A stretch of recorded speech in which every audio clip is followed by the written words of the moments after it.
Pengedar 2 kg sabu disergap polisi. Gempa pengunjung mal panik.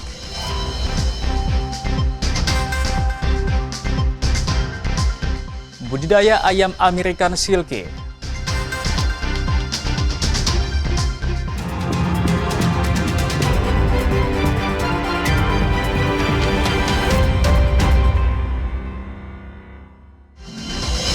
Halo, selamat pagi saudara. Kompas Sumut hari ini hadir dengan beragam informasi penting dan menarik dari Sumatera Utara. Selain 3 sorotan tadi, sejumlah informasi lain akan kami sajikan dalam Kompas Sumut. Bersama saya Emir Syapurba, inilah Kompas Sumut selengkapnya di Kompas TV Independen Terpercaya.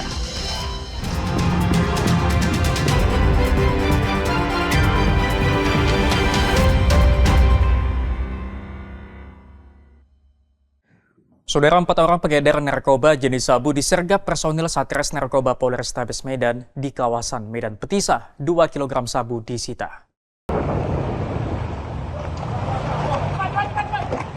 Ini adalah rekaman detik-detik ketika petugas Satres Narkoba Polrestabes Medan menangkap pelaku narkoba di kawasan Medan Petisah.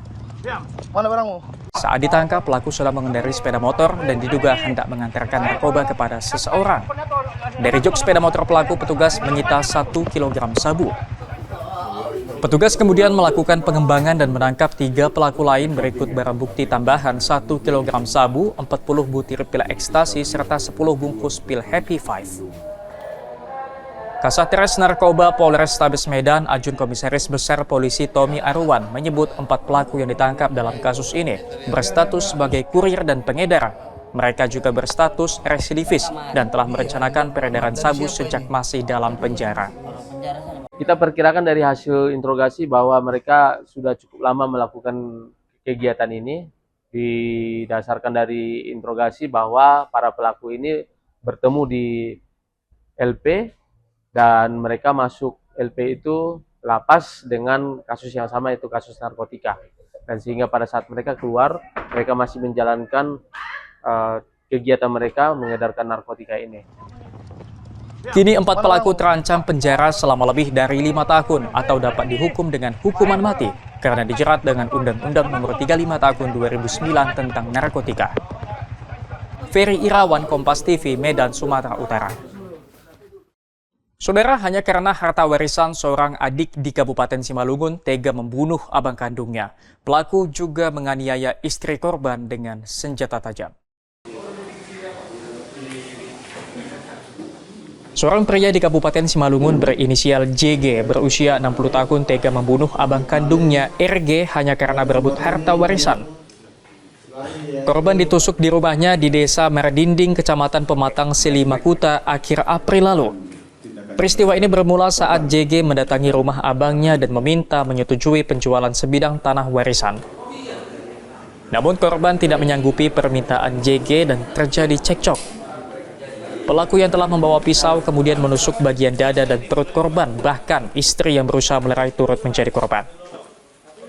Pelaku sempat melarikan diri ke Kabupaten Karo dan akhirnya diringkus personel Polres Simalungun. Di mana korbannya adalah RG, ya. Kemudian yang meninggal dunia adalah korban RG, kemudian JS sebagai istri juga korban tetapi luka berat. Kemudian tersangkanya adalah adik kandung dari si korban yang berinisial JG. Ya. Ini kasus ini sebenarnya diawali karena warisan. Pasca peristiwa tersebut, korban meninggal dunia di rumah sakit, sedangkan istri korban mengalami luka berat. Pelaku terancam hukuman 10 tahun hingga seumur hidup sesuai pasal 340 KUHP tentang pembunuhan berencana. Armando Sinaga, Kompas TV, Simalungun, Sumatera Utara. Saudara, sebanyak 12 kg sabu dan 19.000 pil ekstasi dimusnahkan di Polrestabes Medan. Narkoba ini merupakan hasil kejahatan sindikat jaringan internasional. 2 tersangka ditahan. Polrestabes Medan mendapati 2 dari puluhan pelaku narkoba merupakan sindikat jaringan narkoba internasional. Dari tangan dua pelaku didapati 12 kg sabu dan 19.000 butir pil ekstasi. Hasil kejahatan ini kemudian harus dimusnahkan sebagai pertanggungjawaban yuridis dan proses sistem peradilan pidana. Sebelum dimusnahkan, narkoba terlebih dahulu dicek keasliannya oleh petugas Lab 4 Polda Sumut. Pengujian menggunakan reaksi kimia untuk memastikan narkoba yang dimusnahkan merupakan narkoba asli hasil sitaan dari tersangka saat penangkapan. Dua tersangka yang ditangkap belum lama ini oleh Satres Narkoba Polrestabes Medan merupakan bagian dari sindikat narkoba jaringan Malaysia-Indonesia. Mereka ditangkap dalam dua kasus berbeda dan ditangkap di dua tempat yang berbeda di kota Medan. Menurut Kapolrestabes Medan, Komisaris Besar Polisi Gideon Arif Setiawan, kedua tersangka masih menjalani penyelidikan mendalam guna meringkus pelaku lain yang terlibat. Kita melakukan pemusnahan barang bukti narkotika sebagai pertanggungjawaban yuridis, satu fase dalam proses sistem peradilan pidana yang wajib kita lakukan sebelum kita melakukan penyerahan tahap 2 atau penyerahan tersangka dengan barang bukti sampel, dan ini disaksikan oleh jaksa dan sebelumnya nanti diuji oleh lapor. Semuanya kita lakukan secara transparan. Total barang bukti ini adalah penanganan dari dua laporan polisi. Dua tersangka terancam penjara lebih dari 5 tahun, maksimal dapat dihukum dengan hukuman mati karena dijerat dengan Undang-Undang Nomor 35 Tahun 2009 tentang narkotika. Ferry Irawan, Kompas TV, Medan, Sumatera Utara. Pengunjung mal panik akibat gempa, saksikan usai jeda.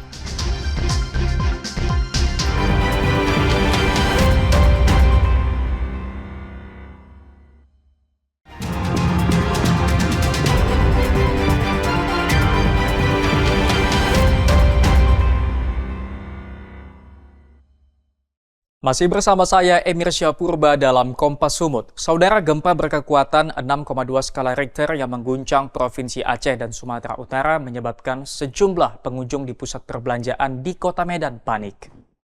Oh, Sun Plaza rame no. Keluar semua. Pengunjung pusat perbelanjaan di Medan berbondong-bondong keluar dari pusat perbelanjaan setelah merasakan getaran gempa. Mereka menuruni tangga dan keluar dari gedung.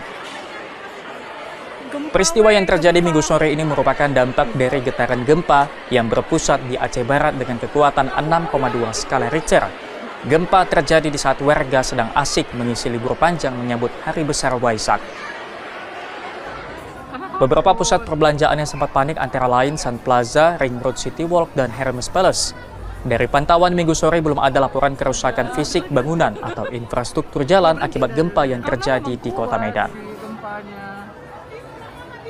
Dari pantauan Minggu sore belum ada laporan kerusakan fisik bangunan atau infrastruktur jalan akibat gempa yang terjadi ini di Kota Medan. Dampak gempa terasa di Aceh Barat Daya dengan skala intens 5 mmi. Skala 4 mmi dirasakan di Aceh Selatan, Melabo, Subu Salam.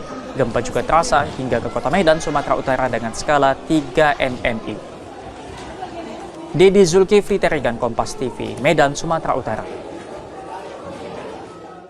Saudara, pasca gempa tektonik mengguncang Aceh Minggu sore disebabkan akibat adanya deformasi batuan dalam lempeng atau instralep dengan kedalaman 83 km di dasar laut. BMKG mencatat gempa berada pada jarak 23 km dari Belang Pidi, Aceh Barat Daya.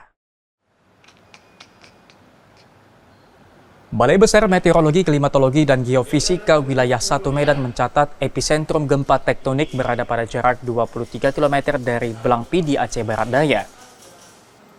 Gempa dengan kekuatan 5,9 berlangsung Minggu sore terjadi pada pukul 3:57. Titik gempa yang berada di dasar laut dan tidak berpotensi tsunami. Dampak gempa terasa di Aceh Barat Daya dengan skala intens 5 mmi. Skala 4 mmi dirasakan di Aceh Selatan, Melabo, Subu Salam. Gempa juga terasa hingga ke Kota Medan, Sumatera Utara dengan skala 3 mmi. Kepala BBMKG Wilayah 1 Medan, Hendro Nugroho, mengatakan berdasarkan pantauan terjadi beberapa kali gempa susulan dengan kekuatan yang melemah. Dengan kedalaman epicentrum pada 83 km, gempa ini termasuk gempa bumi menengah. Sampai pukul 16.30, gempa bumi ini terjadi merupakan jenis gempa bumi menengah akibat adanya aktivitas deformasi batuan Intralab. Hasil analisis mekanisme sumber menunjukkan bahwa gempa bumi ini memiliki mekanisme pergerakan naik atau thrust fault. Hingga kini belum ada laporan kerusakan fasilitas umum dan rumah warga, baik di Aceh maupun daerah terdampak seperti Kota Medan. Rauganda Malau, Kompas TV, Medan, Sumatera Utara. Saudara Asrama Haji Embarkasi Medan siapkan menu spesial bagi jemaah calon haji lanjut usia, mulai nasi hingga daging dimasak khusus hingga sangat lembut. Labbaik Allahumma labbaik, labbaik la syarika laka labbaik, innal hamda wan ni'mata laka wal mulk la syarika lak.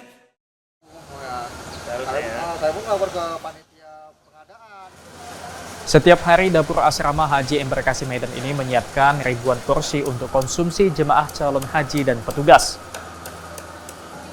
Selain dapur higienis, menu makanan pagi, siang, sore juga telah ditentukan oleh petugas haji. Jadwal menu dirotasi terdiri dari ikan, daging rendang, daging ayam, telur dan beragam sayur, serta buah-buahan, jus, serta puding. Khusus bagi jemaah calon haji yang lansia tersedia menu makanan spesial. Nasi yang lebih lembut, ikan dan daging tanpa tulang, sayur sup atau sayur bening. Sebuah bahan makanan dibuat selembut mungkin. Petugas dapur Basaria Sitompul mengatakan 30 orang tim masak telah disiagakan agar selalu siap di dapur. Menu bagi lansia khusus disiapkan untuk menjaga kondisi kebugaran sehingga tidak boleh pedas dan asin. Ya, dia itu tidak boleh pedas, sama yang apapun tidak boleh pedas, standar aja. Makan orang itu. Itu memang dibedakan tuh ya? Dibedakan, selalu dibedakan. Makan lansia sama orang apa dibedakan, masih sehat-sehat.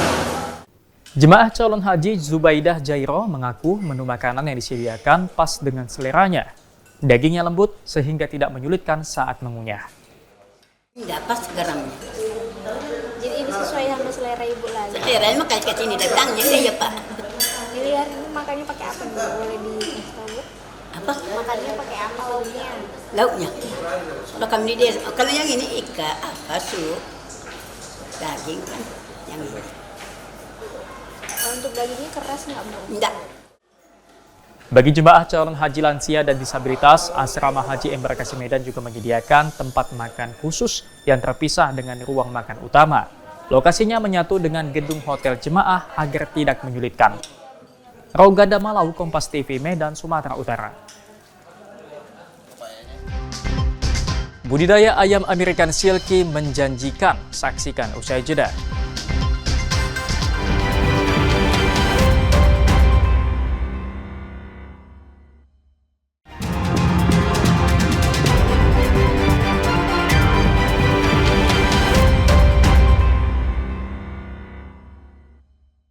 Masih bersama saya Emir Syapurba dalam Kompas Sumut. Saudara, pemerintah Provinsi Sumatera Utara akan membentuk holding BUMD bersama pemerintah kabupaten kota. Rencana ini dinilai mampu meningkatkan pelayanan publik.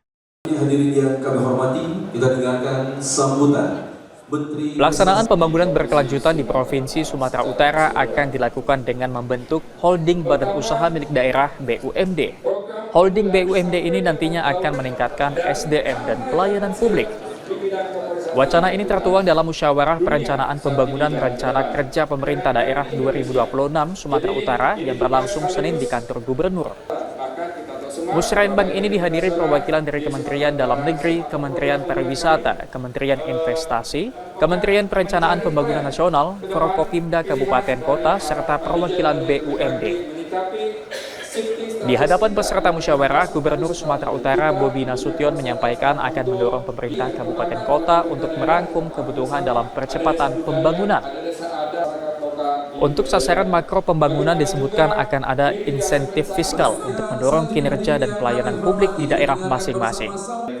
Bobi Nasution mengusulkan dalam pengelolaan sumber daya alam dapat diterapkan holding BUMD antara provinsi dan kabupaten, sehingga dapat meningkatkan pelayanan publik, kemudian adanya dukungan bank daerah sebagai alternatif pembiayaan. Itu kan BUMD yang khusus pelayanan ya, seperti air. Sebenarnya BUMD ini semuanya mau memberikan mengajukan bayaran ini kadang-kadang mau investasi berat, uangnya nggak ada, mau melakukan pinjaman kadang-kadang ataupun asetnya tidak mencukupi. Jadi asetnya bagus disatukan, tadi kami diskusi dengan Pak Tony, jadi asetnya bisa disatukan baik dari provinsi, kabupaten, kota, sehingga nilai aset yang besar, jadi kalau maupun pembiayaan lebih gampang.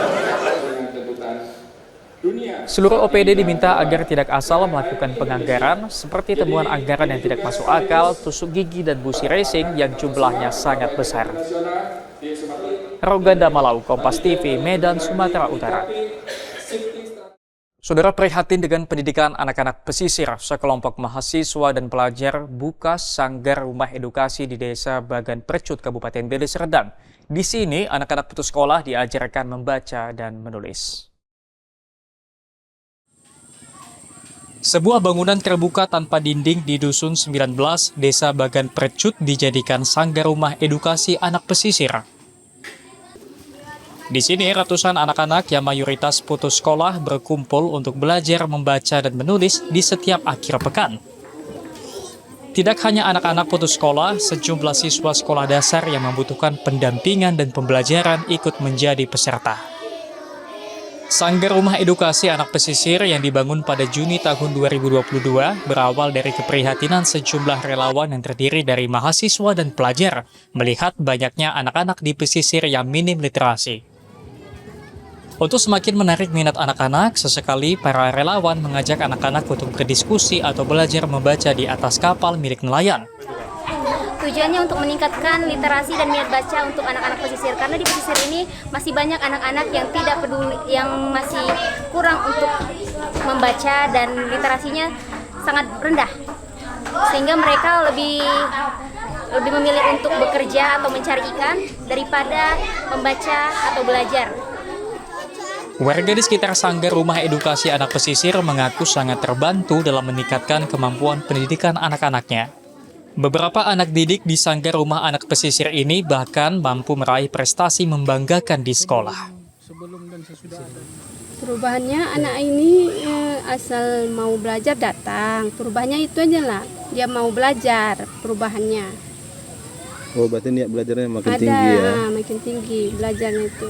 Dan ibu pun ranking juga dapat juara? Iya, juara dari kelas 1 SD sampai kelas 5 SD. Alhamdulillah belajarnya makin ada sanggar ini makin maju belajarnya. Warga dan relawan berharap pemerintah dapat memberi perhatian untuk memberikan bantuan berupa buku bacaan atau fasilitas belajar mengajar. Dedi Zulkifli Terigan, Kompas TV dari Serdang, Sumatera Utara. Saudara, berawal dari coba-coba pemuda di Kabupaten Mandailing, Natal, Sumatera Utara raup keuntungan dari budidaya ayam impor American Silky. Ayam berpenampilan unik menjadi peluang usaha baru. Berawal dari browsing di media sosial, seorang pemuda tertarik memelihara ayam unik American Silky. Tahap awal, Rashid hanya memelihara 2 ekor dan diposting lewat akun pribadinya. Namun tanpa disadari, banyak komen warga dan berminat untuk membeli ayam miliknya. Melihat respon tersebut, Rashid kemudian mengembangkan ternak ayam silky berwarna putih dan hitam. Ayam berpenampilan unik dengan bulu lembut menutupi hampir seluruh badannya ini, kini sudah banyak dan diberi kandang sederhana. Menurut Rashid, beternak ayam unik ini tidaklah rumit. Hanya dengan memperhatikan ketersediaan pakan serta kebersihan kandang menjadi faktor yang menentukan. 3 tahun membudidayakan ayam ini, Rashid hanya memiliki 1 pasang indukan dan kini sudah memiliki 70 ekor ayam American Silky. Alhamdulillah, kalau ada anakan, kalau ada ready anakan di kandang, pasti habis kalau saat ini. Tapi kalau dari peminatnya dia kebanyakan dari luar kota.